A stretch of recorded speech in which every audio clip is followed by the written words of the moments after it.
reporters, quote, "Have we forgotten about KD, Steph, and Clay already?" I mean, there you go. There you go, right there. LeBron, of course, lost back-to-back finals to the Warriors' big three that he referenced right there.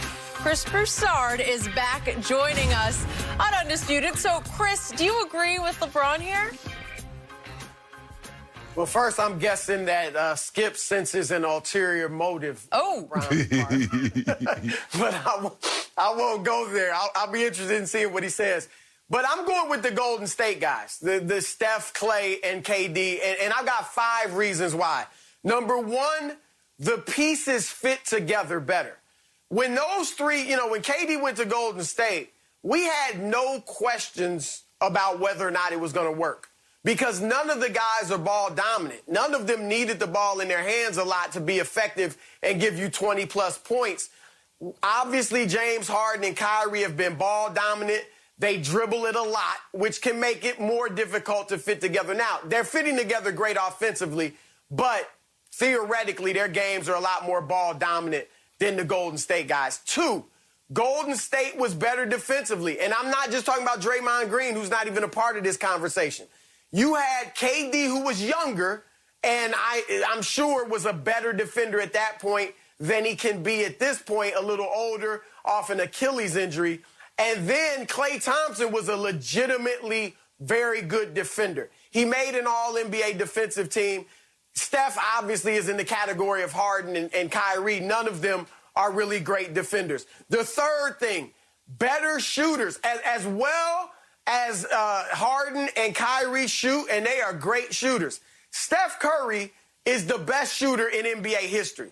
So good that he changed the game. He literally changed the way the NBA is played because he's such a great shooter. And Clay is arguably the second greatest shooter of all time. Again, that enables you to fit better together. And certainly for today's game, the better shooters, I mean, that's a huge thing you have. 4th, no drama.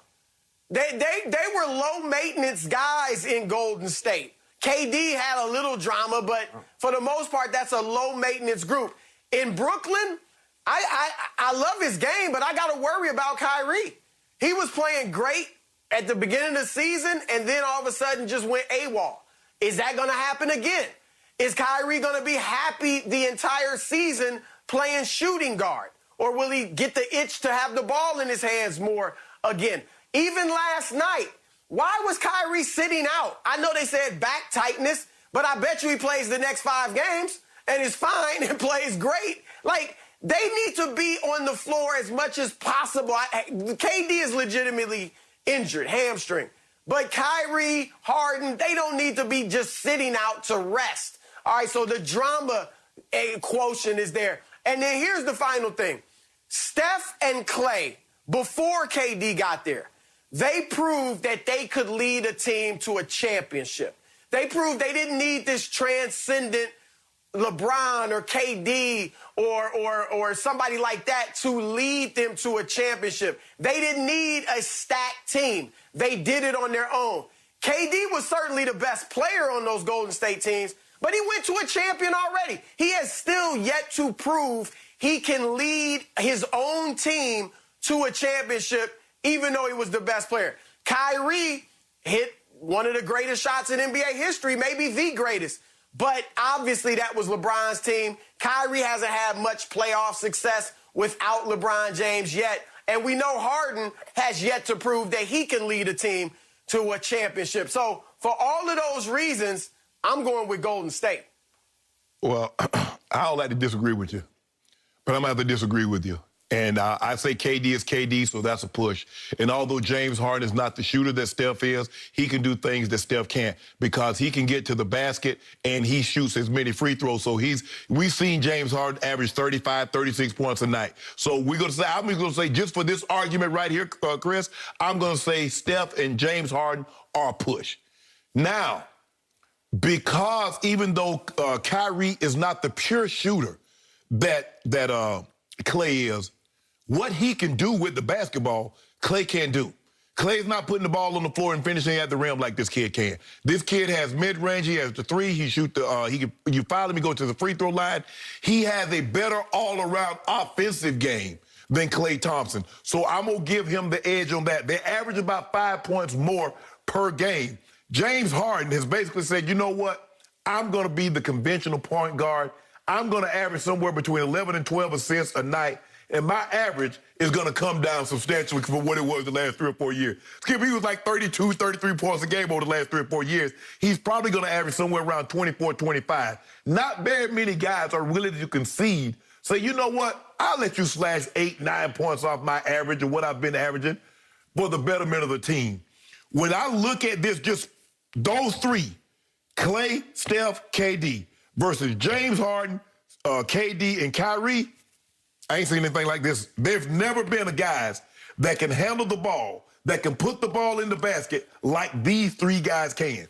No, sir. Now, they're going to have to pay it off, What Chris. about defense? No. I'm just about defense? Yeah, that's what I told Skip. The Golden State Warriors were a better defensive team. And they're going to have to pay, ultimately, in order for them to be judged correctly, they're going to have to pay it off with a championship. But if you just look at player for player and skills, nah, this right here, we ain't never seen anything like this. Thank you, Shannon Sharp. Are you listening, LeBron James? And Maverick and Rich and Randy. Did you hear what he just said? Give me the KD Nets. Give me the KD Nets. Excuse me. And by the way, Chris, back to your first question. It was like 2 hours ago, but yes, LeBron has an ulterior motive. He's trying to defend his legacy here, and I do not blame him for that, but he's going to fail because we have never seen a three-man offensive firepower like these three Nets. And I do think KD is a push, and I don't think he's lost much, if any, on defense at age, what is he, 30? 32, probably. Yeah.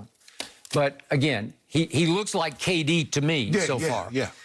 Okay, and by the way, no drama in Golden State? Well, maybe it wasn't public, but, man, there was some private drama going on between KD and Steph, the jealousy that emanated there. And finally, KD versus Draymond got really ugly in the end, and that's why KD is no longer there.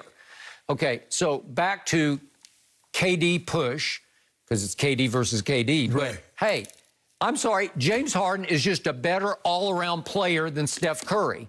They have both struggled in the postseason because I can show you a bunch of Steph numbers when they blew that 3-1 lead to LeBron's Cavaliers, obviously. He came up even smaller than he is. So they've both struggled in the postseason. But James is a better all-around scorer than Steph. Look at 40-point games. James has 99 to 39 for Steph. Better point guard. James is incredible. He's like got offensive genius as a point guard that we're just see flourishing now. And rebounding, James is a triple-double waiting to happen because he can get you 13 or 14 rebounds, and he has in his career 51 triple-doubles to Steph's 7. So, again, defensive disruptor. Who's better? I think James is a better defensive disruptor than Steph is. And what we're seeing from Steph this year, what we haven't seen in the past, we've seen him going to the rim more. Yep. Steph didn't normally go to the rim like we're seeing him go to the rim this year. That's a James Harden specialty. It is. I would agree. Kyrie is a better all-around scorer than Klay. Yeah. Klay can get even hotter than Steph can get. We know that. Right. But Kyrie, man, he's got 130-point games in his career to 57 for Klay.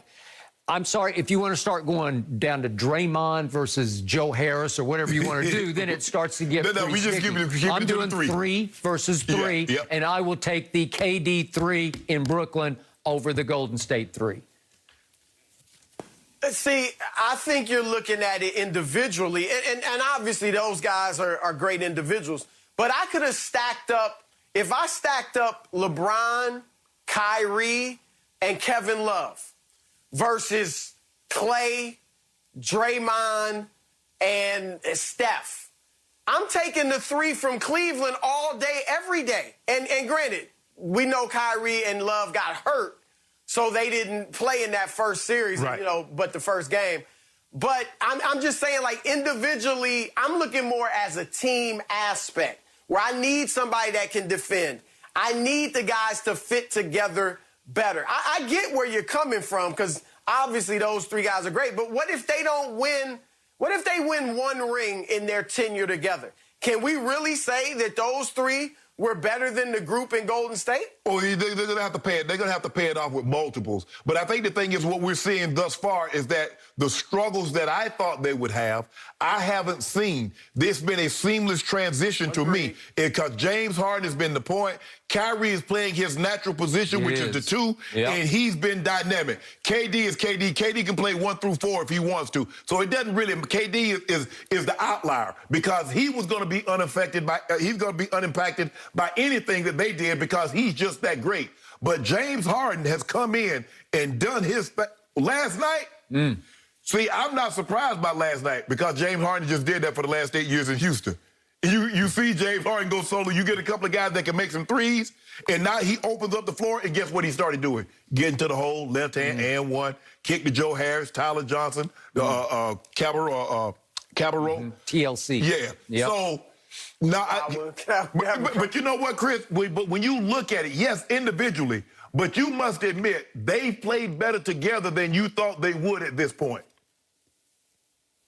Absolutely. Absolutely. I envisioned real problems on the offensive end. I did too. And there's none. The problem